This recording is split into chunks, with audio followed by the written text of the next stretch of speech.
What's up everybody, Pasuda here with Inspire Bass, helping you to advance and inspire on the bass.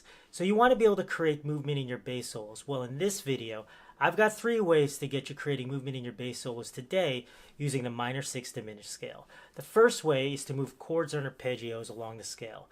The second way is to borrow and return notes. And the third way is to apply contrary motion. And that usually involves playing more than one melody at the same time. Let's take a look at the minor 6 diminished scale. Okay, so the minor 6 diminished scale has been around for some time, and it's actually been used by many bebop and classical composers. I actually didn't hear about this until I saw Barry Harris. So if you want to dive deeper into this topic, check out the links I put in the description below. So here's a breakdown of the minor 6 diminished scale, and an easy way you can grasp this. You can think of this minor 6 diminished scale as basically a melodic minor scale with a chromatic note inserted between the 5th and 6th degrees. Okay, so for this example, we're going to be in D minor.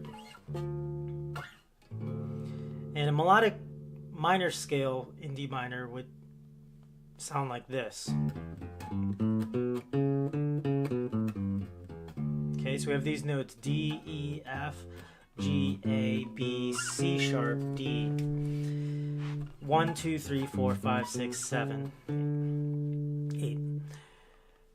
The minor 6 diminished scale inserts a chromatic between the 5th and 6th degrees, so we have these notes instead. 1, 2, 3, 4, 5.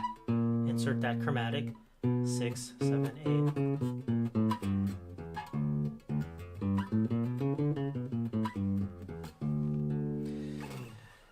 8. So we have these notes D, E, F, G, A sharp, or B flat, however you want to look at it, B, C sharp, D.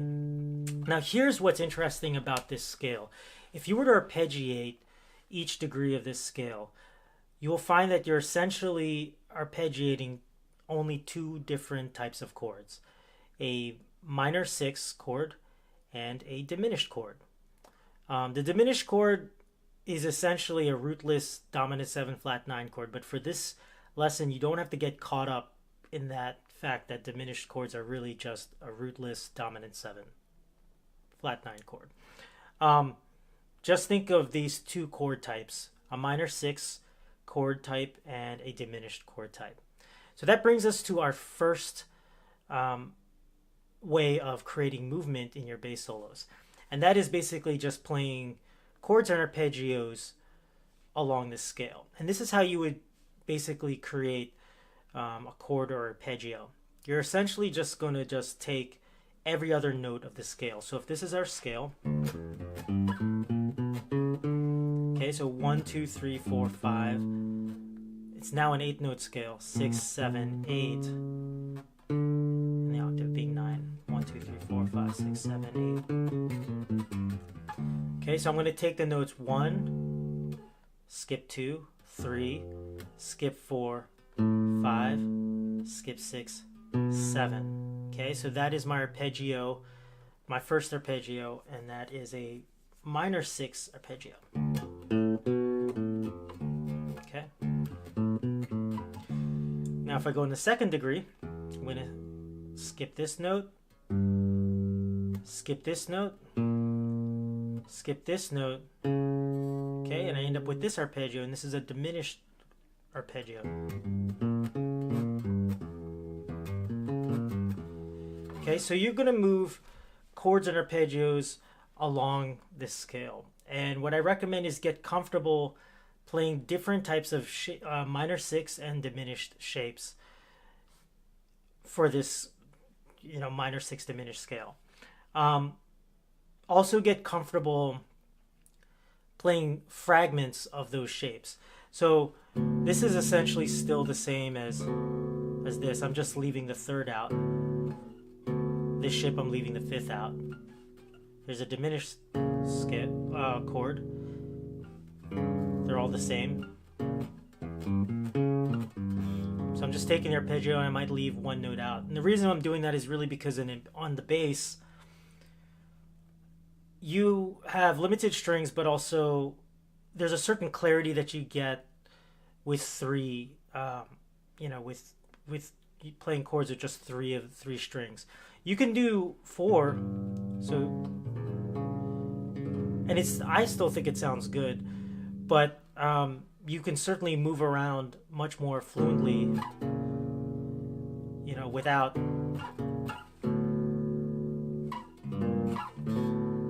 having to play all 4 chords. Okay, so that's the first way you can create movement. Arpeggiate. Okay, I just played a diminished chord or a diminished arpeggio moving to the minor 6 chord. You could arpeggiate it, or you can even just play it as a chord. And you could throw that into your lines too as well.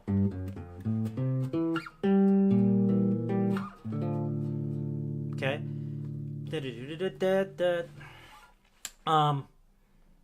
So that's the first way you can create movement in your lines. The second way is to borrow and return notes. And what do I mean by that? Remember, we are essentially toggling between 2 different chords. We have a minor 6 chord and a diminished chord. When you play a minor 6 chord, you can borrow notes from the diminished chord. And vice versa, when you play a diminished chord, you can borrow and return notes from the minor 6th chord.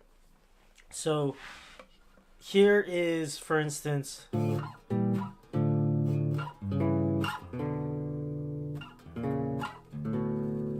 just moving up and down the scale, okay? Now I'm going to borrow. So here's my diminished chord. I might borrow from below. Here's my minor 6th chord. I'm going to take this note and borrow it. So here, diminished, now with it borrowed. I love that sound.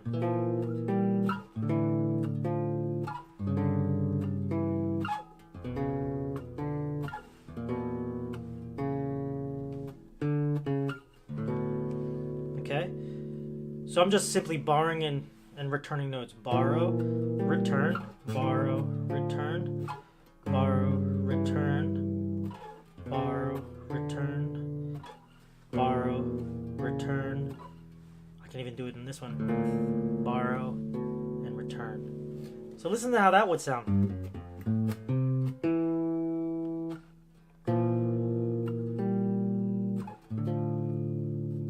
That has a really nice movement to it. The second or the third way is to apply contrary motion. And that usually involves playing more than one melody at the same time. Now, you don't actually have to be complicated with this. You can actually just play the scale going down and playing the scale going up at the same time.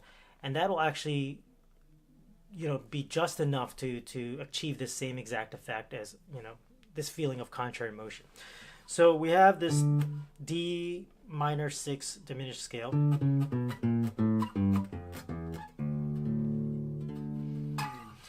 That's going down. You can also have it going up. So I'm going to play these, this scale going down and up at the same time. And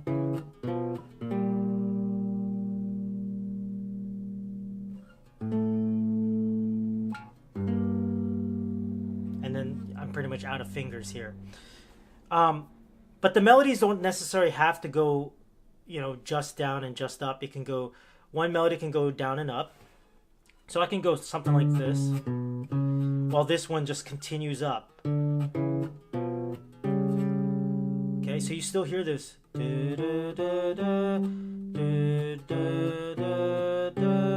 While this one went. Okay. You can have the top melody go up and down in a sense like this. Okay. And that's essentially what I did in the example earlier. So those are your 3 ways of creating movement using the minor 6 diminished scale. Playing chords and arpeggios that just simply move along the scale. Okay, I'm not jumping around too much. The second way is borrowing notes of the scale. And then the third way is contrary motion.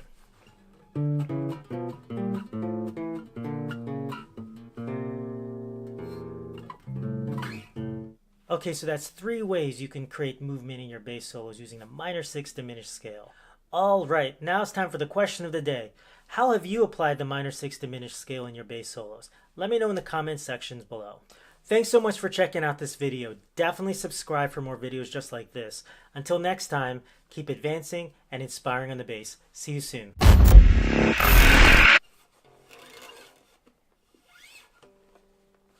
my sound.